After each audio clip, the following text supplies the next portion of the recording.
It's already been 2 days. 2 days of fighting in heat, dust, and exhaustion. Food is running low. Water is limited. Armor feels heavier with every hour.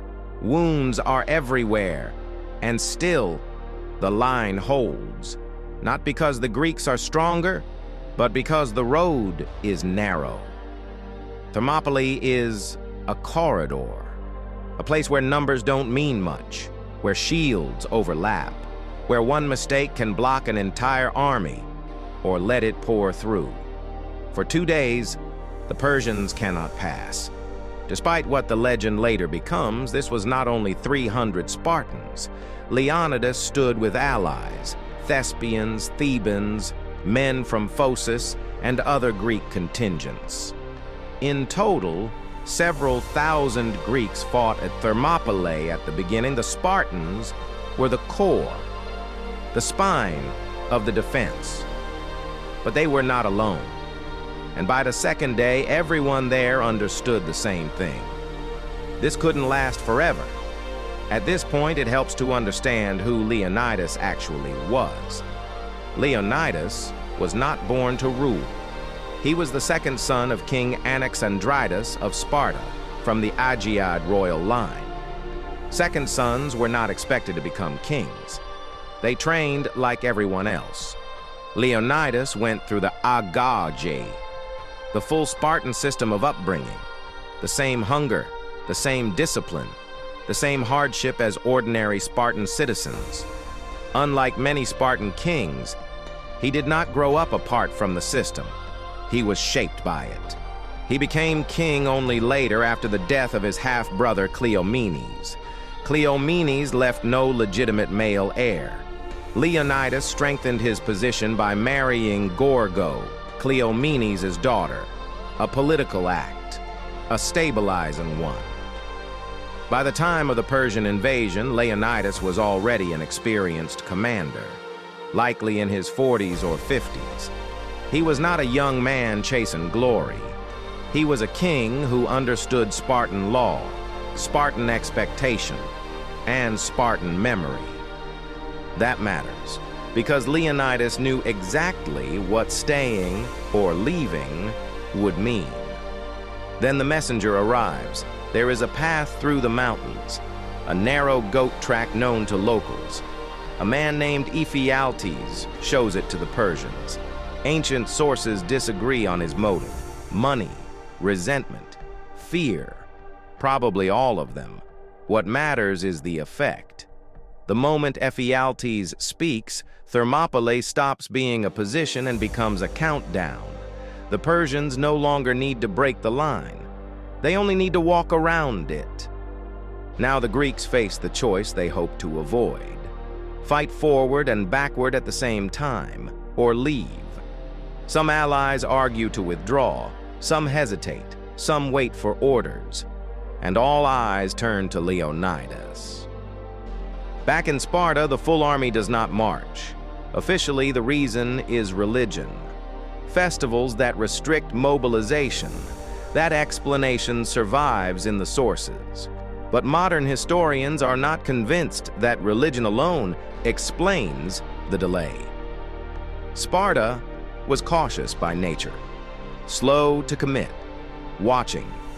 Leonidas was sent ahead, not with the whole army, but with enough men to hold the gate, test the enemy, buy time. Whether intentional or not, Thermopylae becomes a holding action. And now that hold is about to break. The imbalance in numbers was real. Leonidas began the battle with several thousand Greeks, including roughly 300 Spartans. Over time, as contingents withdrew, the force thinned dramatically.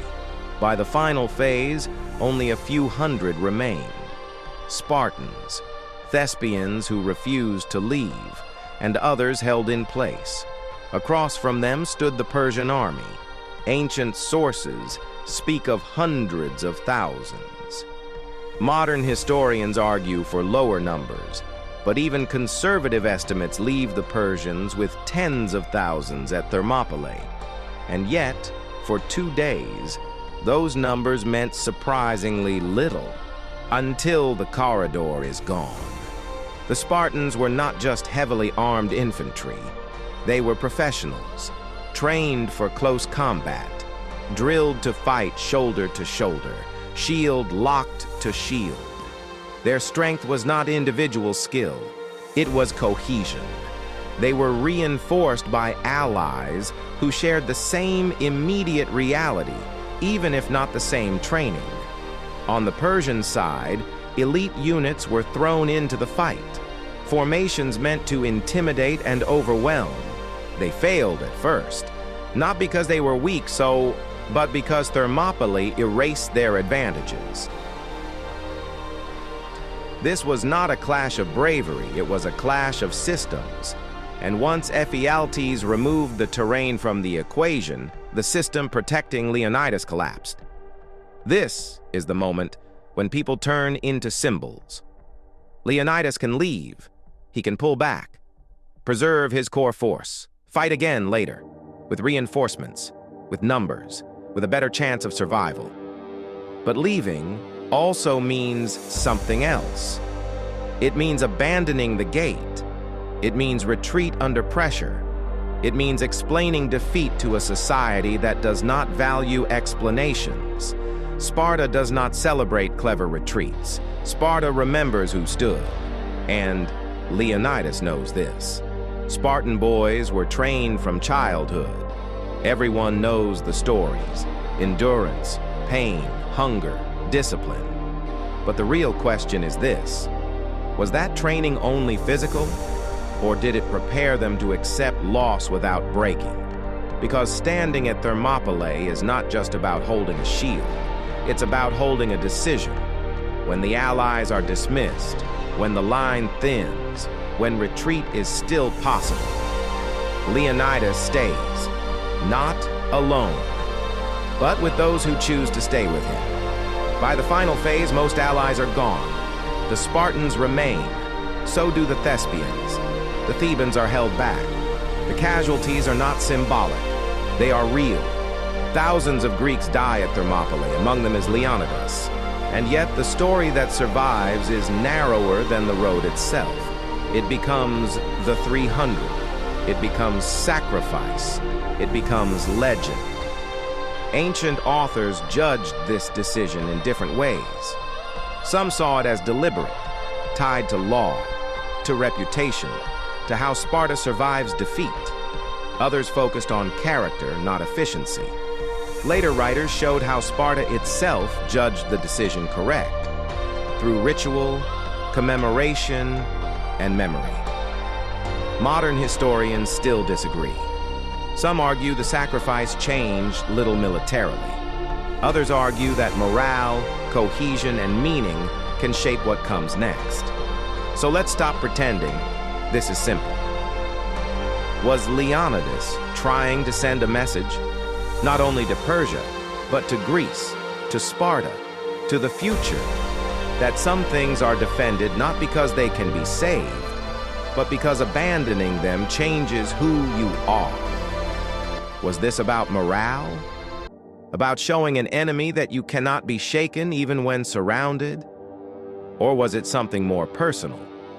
A king choosing how he would be remembered, knowing that memory itself is a form of power. Because here is the hard truth. Leonidas did not win the battle, but he may have shaped what came after. And that leaves a question that still matters. If you are in command, and you know you cannot win, do you preserve lives, or do you preserve meaning? And if you choose meaning, who gets to pay for it? When a Greek child or an adult wakes up in fear, they say, "Either an Ephialtes, I saw a nightmare." But beneath the words lies the older meaning, "I saw Ephialtes." Thus, across more than 2 millennia, a single act of betrayal crossed from history into language.